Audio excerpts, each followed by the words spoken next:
कविता जी और सुरेश जी बेटे की शादी के बाद पहली बार अपने बेटे बहू के पास बेंगलोर जा रहे थे। उनके बेटे ईशान की शादी 6 महीने पहले हुई थी। जॉब के सिलसिले में वो पिछले 2 सालों से बेंगलोर में ही एक फ्लैट लेकर रह रहा था। कविता जी बीच बीच में यहाँ आती रहती थी। उसकी जॉब बेंगलोर में थी तो वो शादी के 1 हफ्ते के बाद ही अपनी पत्नी नित्या को लेकर के यहाँ आ गया था। ईशान अपने माता पिता को सुबह सुबह स्टेशन लेने आया था। घर के अंदर घुसते ही एयर फ्रेशनर की खुशबू कविता जी के नाक से टकराई तो उनका चित्त प्रसन्नता से भर गया। बहू नित्या ने सर पर दुपट्टा रखकर अपने सास ससुर के पैर छुए और उनके लिए पानी लेने रसोई में चली गई। ईशान भी पीछे पीछे रसोई में चला गया और गैस पर चाय के लिए पानी चढ़ा दिया। थोड़ी देर में कविता जी ने ईशान को आवाज देते हुए कहा, अरे बेटा, तू रसोई में क्या कर रहा है? ईशान बोला, बस माँ, अभी आया। मैं पापा की मनपसंद अदरक वाली चाय बना रहा हूँ। इधर नित्या पानी देकर कविता जी के पास बैठकर उनकी तबीयत के बारे में पूछने लगी। थोड़ी ही देर में ईशान चाय और बिस्किट लेकर आ गया। लीजिए पापा, आपकी चाय, पीकर बताइए कैसी बनी है। चाय की घूंट भरते ही कविता जी को बहुत ही आश्चर्य हुआ। चाय बिल्कुल परफेक्ट बनी थी, जैसी वो बनाती थी। सुरेश जी ने भी चाय की बड़ी तारीफ की। सुबह के 9 बज गए थे। ईशान ऑफिस के लिए तैयार होने चला गया।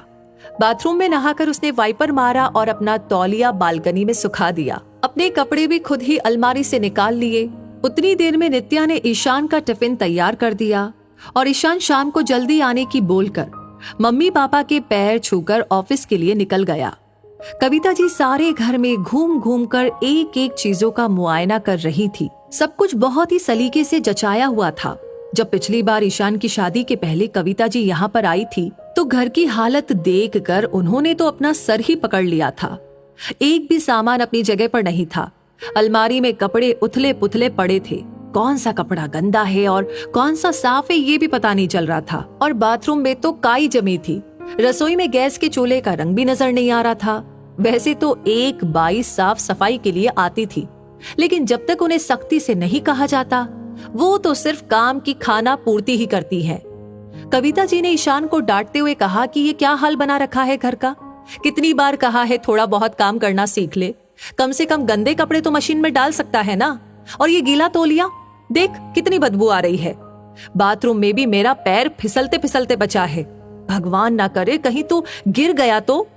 ईशान ने लापरवाही से हंसते हुए कहा, क्या माँ, आप भी ना, मुझसे नहीं होते ये घर के सारे काम वाम। वैसे भी मैं घर पर रहता ही कितनी देर हूँ। सुबह तैयार होकर ऑफिस जाता हूँ और रात को आकर के सो जाता हूँ। संडे को भी दोस्तों के साथ में अक्सर बाहर ही रहता हूँ। कविता जी समझा समझा कर थक जाती, लेकिन वो तो अपनी ही मस्ती में रहता था।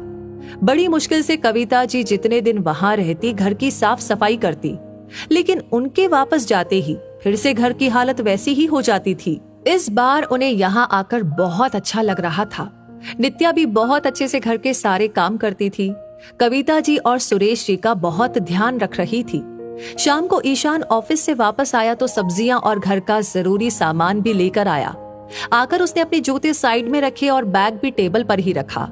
हाथ पैर धोकर वो भी घर के छोटे मोटे कामों में नित्या की मदद करने लगा। दूसरे दिन शाम को नित्या कविता जी के पास आई और बोली कि माँ, कल पूर्णिमा है, आप कहें तो घर पर सत्यनारायण की पूजा रखवा ले। कविता जी ने खुश होते हुए कहा, हाँ हाँ बहू, क्यों नहीं, लेकिन ईशान वो मानेगा? अरे माँ, इन्होंने ही कहा था कि जब माँ पापा आएंगे तब पूजा रखवाएंगे। कविता जी ये सुनकर चकित थी। ईशान हमेशा ही पूजा पाठ से दूर भागता था। दूसरे दिन पूजा की सारी तैयारियां हो गई। ईशान भी पीला कुर्ता पायजामा पहनकर पूजा और हवन करवा रहा था। सारा काम अच्छे से निपट गया, लेकिन कविता जी का मन बेचैन था। रात को सुरेश जी ने पूछा कि भाई बात क्या है ईशान की माँ, कुछ परेशान लग रही हो। कविता जी बोली, नहीं तो कुछ नहीं। थोड़ा रुककर वो फिर से बोली, आपने देखा हमारा ईशान कितना बदल गया है। पहले तो खुद से कुछ भी नहीं करता था, अब जैसे जैसे बहू कहती है वैसे वैसे सारे काम करने लगा है। सुरेश जी मुस्कुराते हुए बोले, ये तो अच्छी बात है ना कि ईशान सुधर गया है। तुम ही तो हमेशा शिकायत करती थी कि पता नहीं वो कब जिम्मेदार बनेगा। अब जब वो जिम्मेदार बन गया है तो तुम परेशान लग रही हो। कहीं तुम्हारी परेशानी की वजह ये तो नहीं कि बेटे को सुधारने का काम बहू ने कैसे कर दिया। कविता जी झेपते हुए बोली, हटो जी, आप तो कुछ भी बोलते हो, मैं तो खुश ही हूँ। कविता जी करवट बदलकर लेट गई, लेकिन उनके मन में उथल पुथल तो मची थी। कहीं ना कहीं उनको ये बात खटक रही थी कि जो काम वो 26 सालों में नहीं कर पाई, वो काम बहू ने 6 महीनों में कैसे कर दिया। तो दोस्तों, ये बात तो सच है कि जब शादी के बाद बेटा बदल जाता है या अपनी पत्नी की हेल्प करने लग जाता है तो माँ की नजरों में वो जोरू का गुलाम बन जाता है, या फिर इसके लिए बहू को ताने सुनने पड़ते हैं कि बहू ने बेटे को वश में कर लिया। लेकिन दोस्तों, जैसे जैसे इंसान नए रिश्तों में जुड़ता है या उसके सर पर जिम्मेदारी पड़ती है तो इंसान में बदलाव भी स्वाभाविक है।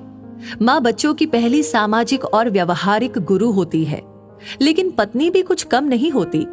तो इस वीडियो से आपको क्या सीख मिलती है, इसके बारे में आपकी क्या राय है, कमेंट सेक्शन में लिख करके अपनी राय जरूर शेयर करें।